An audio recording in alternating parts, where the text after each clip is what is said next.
Hey guys, what's going on? Andrew coming at you. Just got done with a run, and I thought it'd be fun to talk to you about my very first week in Sweden. This would have been 5 years ago at this point, and the time I got caught without an umbrella. I just think it's a fun story. Most of you have heard of why I came to Sweden, so I thought I kind of can go a little bit in depth with some of these stories. By the way, if you hadn't had a chance to yet, please check out my social media that I have below. You can always like me on Facebook, follow me on Instagram, and on top of all that, you can follow my links on SoundCloud.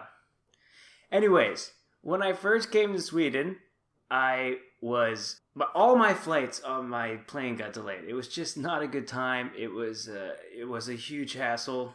I got originally delayed in New York, then I got delayed in London, and when I got to Sweden, I had been up for like 36 hours. So when I did come to Sweden, my luggage was lost for a complete week. But the funny thing was, there was another person that was supposed to come with me, and we ended up getting to the hotel at the same time. And that was the first time that I really experienced jet lag. The interesting thing about jet lag is I always find when I go to Europe, that's the hardest, because it's just hard for me to fall asleep. Every time I fly to the States, I always just stay up really, really late for one night, and then I'm okay. Anyways, my friend and I were hungry, and we wanted to get some food. This is the funny thing about jet lag. So he wanted to get a kebab. He heard kebabs were good in Sweden. We walked around. The funny story was we were walking around a central location of a city and we couldn't find a kebab place, or he wanted to find this exact kebab place. And always now I laugh because there's kebab and pizza places everywhere in Sweden, and there's so many of them. Sometimes I can't believe there's so many of them, but it was funny at the time that it happened to us. But we were so frustrated. Like, we were arguing with each other so much, and it wasn't that we didn't like each other. It was just, honestly, the jet lag. So that was really funny. The Olympics were on at the time, so I got to experience the Olympics with everybody in Sweden, which was really cool. That was insane, or Usain Bolt, the runner. Anyways, so that's what happened. And we were getting ready to go to like a meeting. We were getting ready to start our careers in Sweden, and we didn't want to miss our meetings. At the same time, the funny thing was, I didn't have any of my stuff, like I said, so I had to go shopping in Sweden. And one of the funny things about the shopping that I've done in Sweden, and I kind of feel silly about this now, to be honest, is that I had to buy all this new clothes, and my fashion sense was really not so good. I thought it was at the time, but I look back at the photos, and I'm just like, whoa, that was not cool.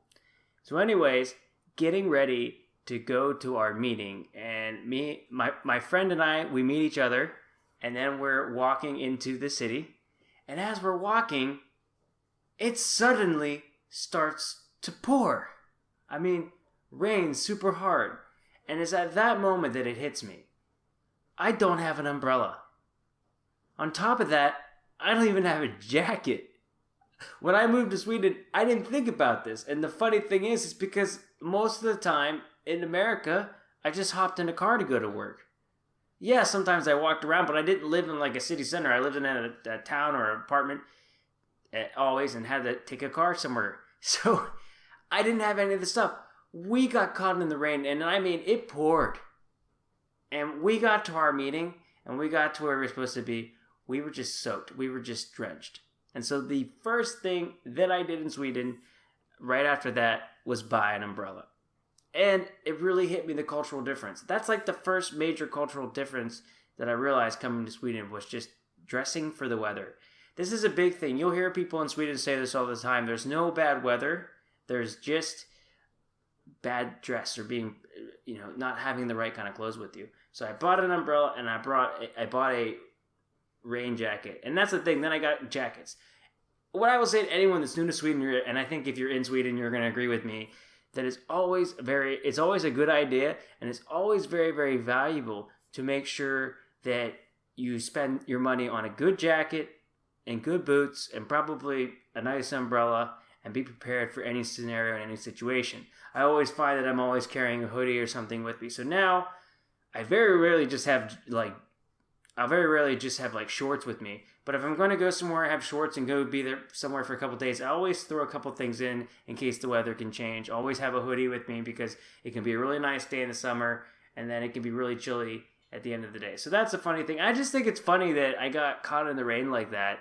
So I hope you enjoyed that story. I'm going to try to share more stories with you of just things that happened to me while I was in Sweden. So what would be really cool is if you can give me a like if you like this one. Don't forget to subscribe if you're new, by the way. Welcome to the channel. Feel free to, like I said, check out my social media stuff. The song that you heard in the intro is my own song, Open. I hope you really enjoyed it. And I will see you guys in the next video. Take care.